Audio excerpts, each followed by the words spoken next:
Halo EG, ini Kato. Balik lagi di channel horror paling kacau. Sebelumnya jangan lupa subscribe, like, dan komen biar channel ini makin rame dan kontennya makin serem. Nah, hari ini gue bakal cerita misteri dari sebuah rumah tua di Inggris yang terkenal angker, Borley Rectory.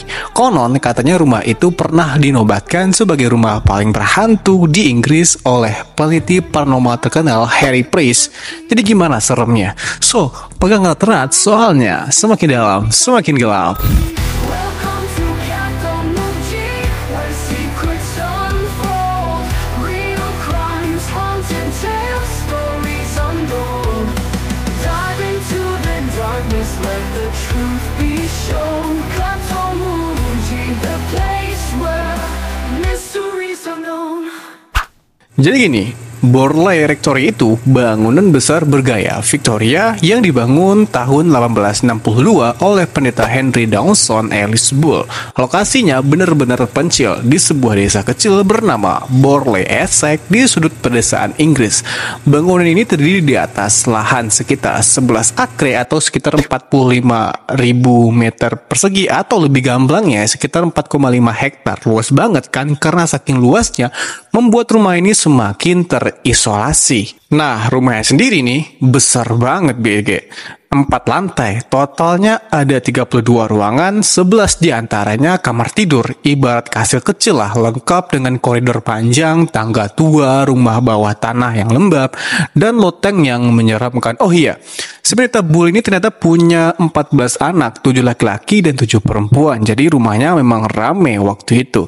Sebelum masuk ke kejadian seremnya nih, sedikit info aja, ada legenda setempat yang bilang dulu di daerah Borley pernah ada biara tua dan salah seorang biarawati dikurung hidup-hidup karena berselingkuh.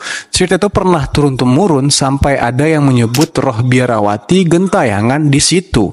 Tapi menurut penelitian studi tahun 1938 kalau gue nggak salah, semua cerita biarawati itu ternyata mitos belaka tanpa adanya bukti. Jadi mungkin aja cuma dongeng anak pendeta Bull biar makin kelihatan spooky. Katanya gitu, gue juga kurang paham. Ngomong-ngomong nih, gue pernah baca salah satu museum paranormal di Inggris sampai pamerin artefak Borley Rectory. Di sana dipajang kotak kayu, lukisan karya pendeta Bull tentang rumah itu, dan bahkan salinan surat-suratnya yang menceritakan penampakan hantu. Bukti-bukti fisik kayak gitu makin bikin penasaran. Seolah cerita ini nyata betulan gitu. Itu sekitar intermezzo aja sedikit ya. Oke, kita lanjut aja ke kita horornya gimana. Cerita mistis di Borley pertama terdengar sekitar tahun 1863. Suatu malam, penduduk desa setempat mengaku mendengar suara langkah misterius dari dalam rumah tua itu. Padahal waktu itu bangunan sedang kosong. Bayangkan aja suasana malam yang sunyi, angin dingin berhembus, kabut tipis menyelimuti perkarangan. Tiba-tiba terdengar bunyi tapak kaki berat dari lantai atas. Warga desa sampai ketar-ketir dan penasaran, gak tahu siapa yang ada di dalam situ. Nah, setelah itu ceritanya makin menjadi-jadi. Sekitar tanggal 28 Juli tahun 1900-an, malam menuju senja, 4 putri pendeta Bull mengaku melihat sosok wanita berpakaian panjang putih mirip biarawati berdiri di perkarangan rumah.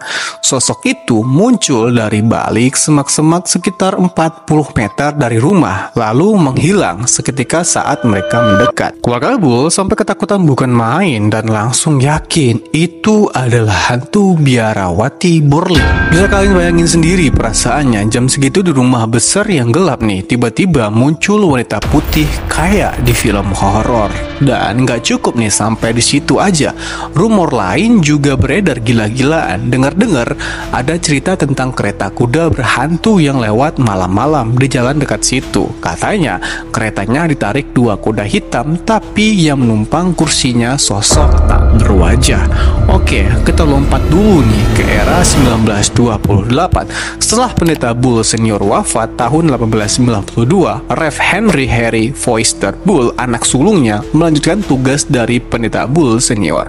Lalu pada akhirnya Harry Bull pun meninggal di bulan Juni 1927. Nah, peninggalannya dari Harry rumah ini sempat kosong nih sampai 2 Oktober 1928. Jadi ada sekitar 1 tahun 4 bulan rumah itu kosong, nggak ada penghuninya. Nah, barulah tanggal 2 Oktober 1928, pendeta baru bernama Guy Eric Smith bersama istrinya pindah menempati Borley Rectory. Pokoknya belum lama lah mereka tinggal di rumah itu, sang istri mendapati hal mengerikan saat beres-beres rumah. Ia menemukan bungkusan coklat lama di lemari dan isinya sebuah tengkorak wanita muda. Mula-mula yang terjadi setelah itu nggak terlalu aneh, tapi perlahan keanehan semakin bertumpuk. Lampu-lampu gas di rumah itu kadang-kadang menyala mati sendiri tanpa ada yang pegang saklar. Suara lonceng pelayan yang dipasang di lorong sering berdentang sendiri, padahal lonceng itu sudah dicopot, kabelnya pun juga udah dicopot. Bahkan di malam hari sering terdengar suara langkah kaki misterius di lorong kosong. Warga sini cerita suara-suara itu terdengar begitu jelas dan berat, seperti orang yang berlari ke sana ke sini.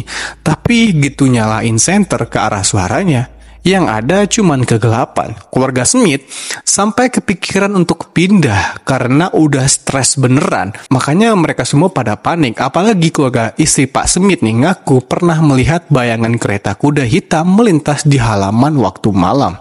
Ya, kalau gue sih ya lebih milih pindah rumah sih, nggak tahu deh kalau kalian gimana. Karena nggak tahan lagi, keluarga Smith akhirnya minta tolong lah ke media.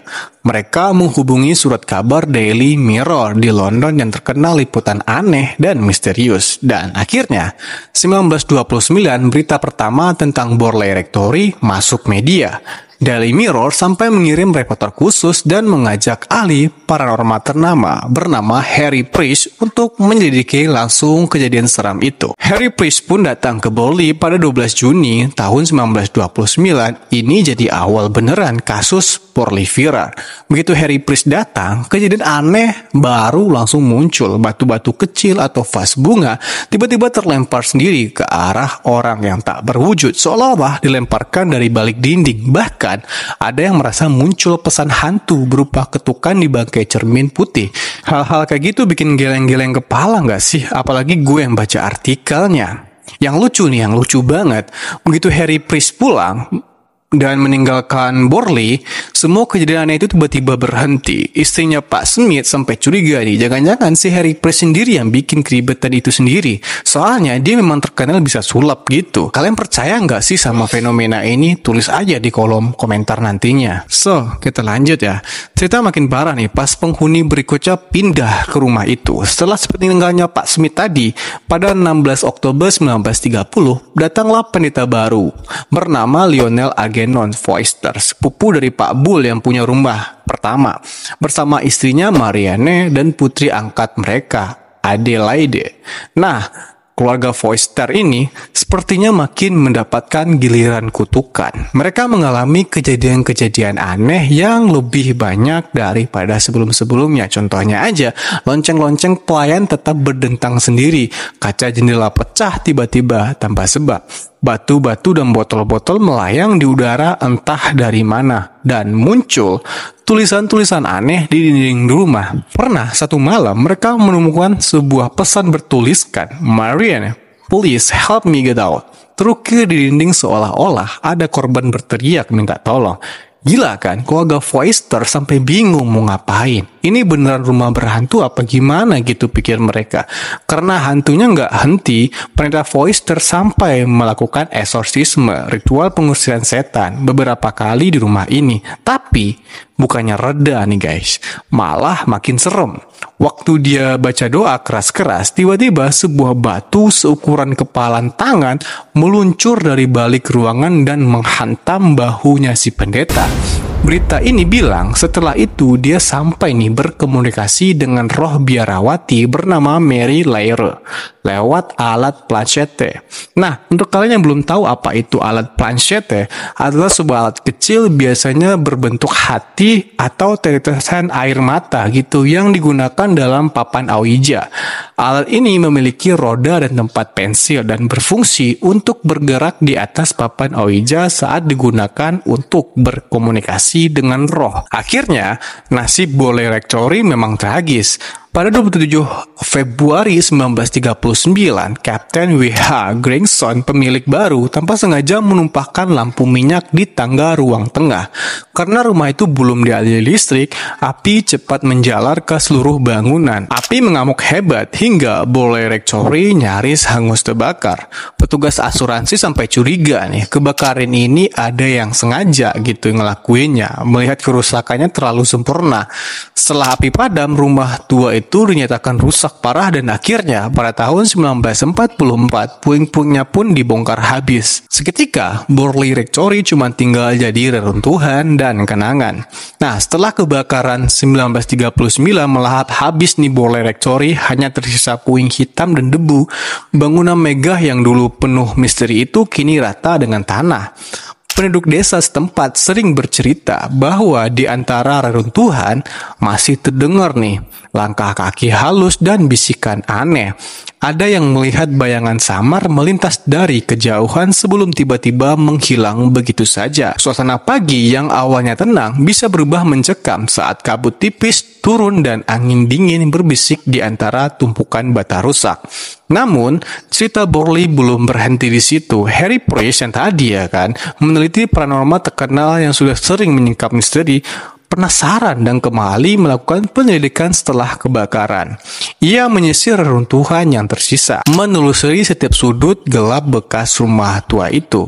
Pada tahun 1943, Harry bahkan melakukan penggalian kecil di ruang bawah tanah yang terkubur. Dari puing-puing itu, ia menemukan tulang berulang seorang wanita muda. Penduduk sekitar langsung aja ngeh dan gempar. Sebagian percaya tulang itu milik sang biarawati hantu yang kabarnya pernah menghantui rumah itu. Sementara yang lain ragu apakah benar nih ada misteri di balik temuan si paranormal ini atau temuan si Harry Price ini waktu itu. Meskipun api sudah padam, penampakan hantu seperti tak kehabisan cerita. Beberapa saksi mengaku masih melihat cahaya samar melintas di halaman Borley saat malam tiba. Ada yang mendengar dengkuran halus di udara, suara ketukan pelan di balik pintu yang sebenarnya sudah tiada. Bahkan, sesekali muncul bayangan anjing hitam yang kabur menghilang di reruntuhan. Dalam semua cerita kegelapan itu, banyak yang bertanya-tanya nih, apakah arwah penasaran itu benar-benar ada atau enggak? Atau hanya mainan bayangan di malam yang kelam? Itulah pemikiran dari penduduk-penduduk desa. Pada tahun 1944, sisa bangunan Borley Rectory akhirnya dibongkar habis oleh pihak berwenang. Hanya tersisa tanah kosong dan cekungan pondasi lama yang menganga. Namun anehnya, meskipun bangunan sudah lenyap nih, kisah horor yang melekat di tempat itu tak serta-merta hilang. Jejak cerita hantu tetap diturunkan ke generasi berikutnya. Tiap kali angin berhembus lembut di padang rumput, orang-orang kadang merinding membayangkan sosok-sosok yang pernah dulu menghuni istana angker tersebut ataupun kastil itu, rumah itu lah pokoknya. Bayangan sang biarawati atau kereta hantu pengendara misterius seolah masih melintas di antara rerumputan kering, menyisakan pertanyaan tanpa jawaban. Apakah kegelapan di Borley benar-benar sudah pergi atau belum? Bayangkan ya Ege bahwa di seluruh dunia pernah ada tempat nih yang begitu kelamnya hingga debu pun menyimpan cerita seram tak terhapus. Apakah benar nih cerita hantu Borley Rectory ini atau hanya sekedar mitos yang dipelintir imajinasi yang didramatisir gitu, atau ada kenyataan lain di balik puing-puing gelap itu? Pernah nggak kalian ngerasakan sentuhan dingin di belakang punggung saat mendengar kisah seperti ini? Bagikan pendapat kalian di kolom komentar ya. Mungkin itu aja nih pembahasan horor kita pada hari Kamis untuk minggu ini. Dan gua Kato Muji nih, mohon undur diri. See you next video. Bye-bye. Hati berjumpa mendengar horor, konspirasi dunia tak pernah tidur. Cerita rakyat penuh teka-teki, pengalaman mistis tidak bisa dimengerti.